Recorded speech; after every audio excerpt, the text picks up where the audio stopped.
Hello friends, welcome to my YouTube channel. My name is Harjeet Kaur. हम कर रहे हैं लूसेंट जीके के ऑब्जेक्टिव क्वेश्चंस, जिसमें हमारा इंडियन पॉलिटी चल रहा है और इसमें आज हम डिस्कस करेंगे द पार्लियामेंट से रिलेटेड क्वेश्चंस। तो क्वेश्चन नंबर 1 है, what can be the maximum interval between the two sessions of parliament. Parliament के दो सेशंस के बीच में ज़्यादा से ज़्यादा कितना इंटरवल हो सकता है? तो ज़्यादा से ज़्यादा 6 महीने का इंटरवल हो सकता है। सेशंस जैसे कि मॉनसून सेशन चल रहा है, उसके अंदर किसी भी टॉपिक पे डिस्कशन चल रहा है, टॉपिक पे डिस्कशन ख़त्म हो जाएगा और मॉनसून सेशन भी ख़त्म हो जाएगा। उसके बाद जो नेक्स्ट सेशन होएगा वो विद इन 6 मंथ्स उनको जो है वो करवाना पड़ेगा, राइट। 6 महीने से ज़्यादा का गैप दो सेशन के बीच में नहीं हो सकता। नेक्स्ट है, how are legislative excesses of parliament and state assemblies checked. अब पार्लियामेंट में जो रूलिंग गवर्नमेंट है वो प्रॉपर मेजोरिटी में है या नहीं है, या स्टेट असेंबलीज में जो रूलिंग गवर्नमेंट है वो मेजोरिटी उसको मिल रही है या नहीं मिल रही। क्योंकि कई बार क्या होता है, जो गवर्नमेंट बनती है ना, सेंट्रल लेवल पे बात कर लो या स्टेट लेवल पे, वो कोalition गवर्नमेंट होती है, दो या दो से ज़्यादा पार्टीज मिलके गवर्नमेंट बनाती है। तो उस केस में कई बार क्या होता है कि दूसरी पार्टी का कॉन्फिडेंस नहीं मिल पाता, दूसरी पार्टी क्या है या साथ छोड़ जाती है बीच में। तो उस केस में ये बात चेक करना कि पार्लियामेंट में जो रूलिंग गवर्नमेंट है वो प्रॉपर मेजोरिटी में है, या स्टेट असेंबलीज में जो रूलिंग गवर्नमेंट है उसको प्रॉपर मेजोरिटी मिल रही है या नहीं मिल रही। तो उसके लिए क्या करना पड़ता है? तो उसके लिए नो कॉन्फिडेंस मोशन लाया जाता है। तो नो कॉन्फिडेंस मोशन आएगा पार्लियामेंट में या स्टेट असेंबलीज में। तो अगर ये नो कॉन्फिडेंस मोशन पास हो जाता है तो इट मींस, अगर ये पास हो जाएगा तो सरकार गिर जाएगी। नो कॉन्फिडेंस का मतलब क्या होता है कि हम इस पार्टी को सपोर्ट नहीं कर रहे। क्योंकि कई बार क्या होता है, साथ वाली पार्टी का बाद में सपोर्ट नहीं मिलता। एक बार कोalition में गवर्नमेंट मिल जाती है, बन जाती है, लेकिन बाद में पार्टी सपोर्ट नहीं करती। तो उस केस में क्या होता है, नो कॉन्फिडेंस मोशन पास करवाया जाता है, नो कॉन्फिडेंस मोशन लाया जाता है। नो कॉन्फिडेंस मोशन अगर पास हो गया तो सरकार गिर जाएगी, अगर पास नहीं हुआ तो फिर जैसे चलता है वैसे ही चलता रहेगा system.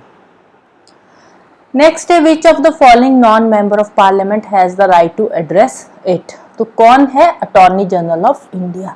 Attorney general of India जो होता है वो किसी भी हाउस का मेंबर नहीं होता, ना तो वो लोकसभा का मेंबर होता है, ना ही वो राज्यसभा का मेंबर होता है, but he can participate in the proceedings of the parliament. Parliament में की जो प्रोसीडिंग्स होती है उसमें पार्टिसिपेट कर सकता है, बट उसमें वोट नहीं दे सकता, इसके पास वोटिंग राइट्स नहीं होते, राइट। नेक्स्ट है, in order to be recognised as an official opposition group in the parliament how many seats should it have.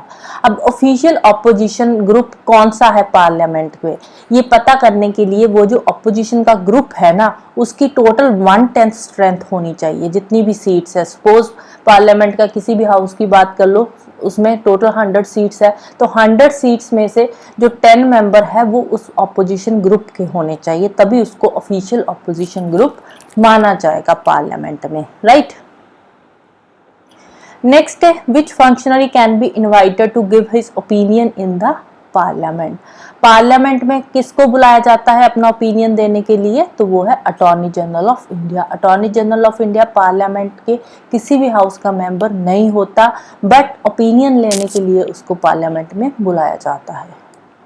Next है, age of a candidate to contest parliamentary election should not be lesser than 25 years. अगर parliament के लोकसभा का member बनना है तो लोकसभा का member बनने के लिए मिनिमम एज कितनी होनी चाहिए? 25 ईयर्स। अगर राज्यसभा का मेंबर बनना है तो उसके लिए मिनिमम एज कितनी होनी चाहिए? 30 ईयर्स। तो पार्लियामेंट में अगर एंट्री माननी है तो मिनिमम एज 25 ईयर्स की होनी चाहिए, तभी आप लोकसभा का मेंबर बन सकते हो। नेक्स्ट है, the most important feature of the Indian parliament is that. अब देखो, it is union legislature, it also comprise of the president, it is by cameral. ये सारे के सारे जो फीचर है वो इंडियन पार्लियामेंट के हैं। बाई कैमरल भी है, दो हाउसेज हैं इसके। बट अब जो मोस्ट इंपॉर्टेंट फीचर है वो क्या है? It also comprise of president. President जो है वो पार्लियामेंट का पार्ट होता है, ना कि किसी हाउस का पार्ट होता है। क्योंकि जो पार्लियामेंट है, पार्लियामेंट के 3 पार्ट्स आ जाते हैं। कौन कौन से? एक तो है प्रेसिडेंट, दूसरा आ जाता है राज्यसभा, जिसको अपर हाउस बोलते हैं, और तीसरा आ जाता है लोकसभा, राइट। तो पार्लियामेंट के टोटल 3 पार्ट्स आते हैं, right. President, Rajya Sabha and Lok Sabha. जो राज्यसभा है इसको अपर हाउस बोलते हैं और लोकसभा को क्या बोलते हैं, लोअर हाउस। नेक्स्ट है Japan parliament is known as. Japan की पार्लियामेंट का क्या नाम है, डाइट। डेल आइलैंड की पार्लियामेंट है, युआन ताइवान की है, शोरा अफगानिस्तान की है। Next, who said parliamentary system provides a daily as well as periodic assessment of the government। ये वाली स्टेटमेंट किसने बोली थी, ये वाली स्टेटमेंट बोली थी डॉक्टर BR अम्बेडकर जी ने। नेक्स्ट है, how many members of the Anglo Indian community can be nominated by the president of India to the parliament.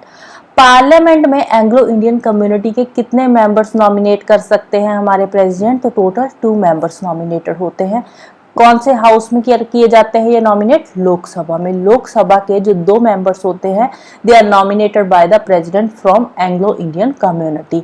अगर हम राज्यसभा की बात करें तो राज्यसभा में टोटल नॉमिनेटेड मेंबर कितने होते हैं, 12 मेंबर्स होते हैं, जिनको हमारे प्रेसिडेंट नॉमिनेट करते हैं।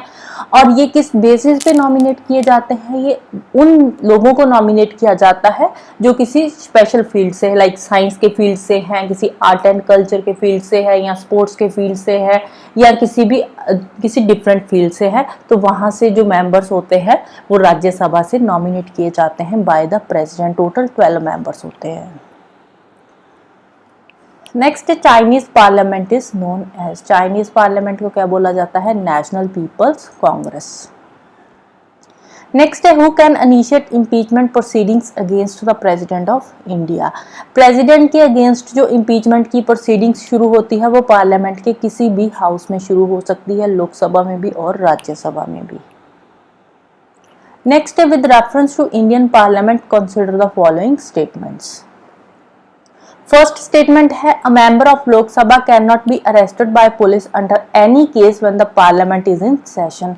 बिल्कुल सही स्टेटमेंट है। जब पार्लियामेंट का सेशन चल रहा है उस टाइम पे लोकसभा के किसी भी मेंबर के अगेंस्ट अगर कोई भी क्राइम जो है प्रूव किया जाता है कि इसने कोई भी उल्टा सीधा काम किया है, तो तब भी पुलिस उसको अरेस्ट नहीं कर सकती जब तक पार्लियामेंट का सेशन चल रहा है। जब सेशन खत्म हो जाएगा उसके बाद उसके अगेंस्ट जो भी प्रोसीडिंग्स होएगी वो पुलिस करेगी।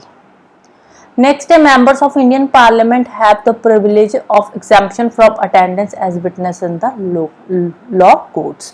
तो सेकंड वाली स्टेटमेंट भी राइट है। दोनों की दोनों स्टेटमेंट्स यहाँ पे सही है, तो आंसर आ जाएगा option C, both 1 and 2। Next है, consider the following statements. The expenditure to be incurred by the government and the revenue to be collected by the way of taxes must be approved by both Lok Sabha and Rajya Sabha. बिल्कुल सही है, दोनों houses में bill pass होएगा जो भी expenditure या revenue आए हैं उसका। नेक्स्ट है, the charge of impeachment against the president of India can be brought about by any house of the parliament. बिल्कुल सही है, जो इम्पीचमेंट का प्रोसेस है वो किसी भी हाउस में शुरू किया जा सकता है। तो ऑप्शन सी आ जाएगा इसका आंसर, बोथ 1 and 2। नेक्स्ट है, which of the following has the powers to create a new all India services. अगर कोई नई ऑल इंडिया सर्विसेज कल को बनानी है तो वो कौन बना सकता है, पार्लियामेंट। ऑल इंडिया सर्विसेज में क्या आते हैं, जो IAS, IPS, IFS, IRS वगैरह होते हैं वो ऑल इंडिया सर्विसेज में आते हैं। अगर उसमें कोई नई सर्विसेज ऐड करनी है तो वो कौन करेगा, पार्लियामेंट। नेक्स्ट है, until parliament by law otherwise provide which one of the following constitutes quorum of meeting of either house of the parliament।